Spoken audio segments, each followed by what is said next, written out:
Raja Belshazzar mengadakan perjamuan yang besar untuk para pembesarnya, 1.000 orang jumlahnya. Dan di hadapan 1.000 orang itu, ia minum anggur.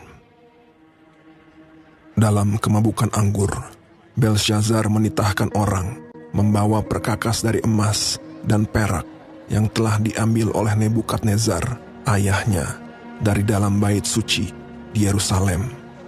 Kemudian dibawalah perkakas dari emas dan perak itu. Lalu raja dan para pembesarnya minum dari perkakas itu. Mereka minum anggur dan memuji-muji dewa-dewa dari emas dan perak, tembaga, besi, kayu, dan batu. Pada waktu itu juga, tampaklah jari-jari tangan manusia menulis pada kapur dinding istana raja. Dan raja melihat punggung tangan yang sedang menulis itu. Lalu raja menjadi pucat, dan pikiran-pikirannya menggelisahkan dia. Sendi-sendi pangkal pahanya menjadi lemas, dan lututnya berantukan. Kemudian berserulah raja dengan keras, supaya para ahli jampi, para kasdim, dan para ahli nujum dibawa menghadap. Tetapi semua orang bijaksana dari raja tidak sanggup membaca tulisan itu dan tidak sanggup memberitahukan maknanya kepada raja. Sangatlah cemas hati Raja Belshazzar, dan ia menjadi pucat, juga para pembesarnya terperanjat. Lalu dibawalah Daniel menghadap raja. Bertanyalah raja kepada Daniel, "Engkaukah Daniel itu salah seorang buangan dari tanah Yehuda?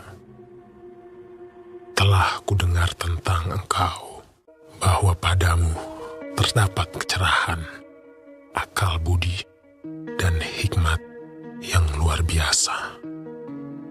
Kemudian Daniel menjawab raja, "Aku akan membaca tulisan itu bagi raja dan memberitahukan maknanya kepada tuanku. Allah yang Maha Tinggi telah memberikan kekuasaan sebagai raja kepada Nebukadnezar, ayah tuanku. Tetapi ketika ia menjadi tinggi hati, dijatuhkan dari tahta kerajaannya, ia dihalau dari antara manusia, sampai ia mengakui bahwa Allah yang Maha Tinggi berkuasa atas kerajaan manusia.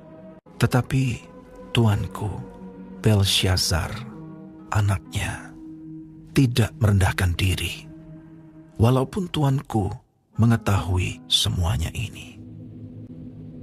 Tuanku meninggikan diri terhadap yang berkuasa di sorga. Perkakas dari baitnya dibawa orang kepada tuanku. Lalu tuanku serta para pembesar tuanku telah minum anggur dari perkakas itu. Tuanku telah memuji-muji dewa-dewa, dan tidak tuanku muliakan Allah. Maka inilah tulisan yang tertulis itu. Mene, Mene, Tekel, Ufarsin. Dan inilah makna perkataan itu. Mene, masa pemerintahan tuanku dihitung oleh Allah dan telah diakhiri. Tekel, tuanku ditimbang dengan neraca dan didapati terlalu ringan. Peres, kerajaan tuanku dipecah dan diberikan kepada orang Media dan Persia.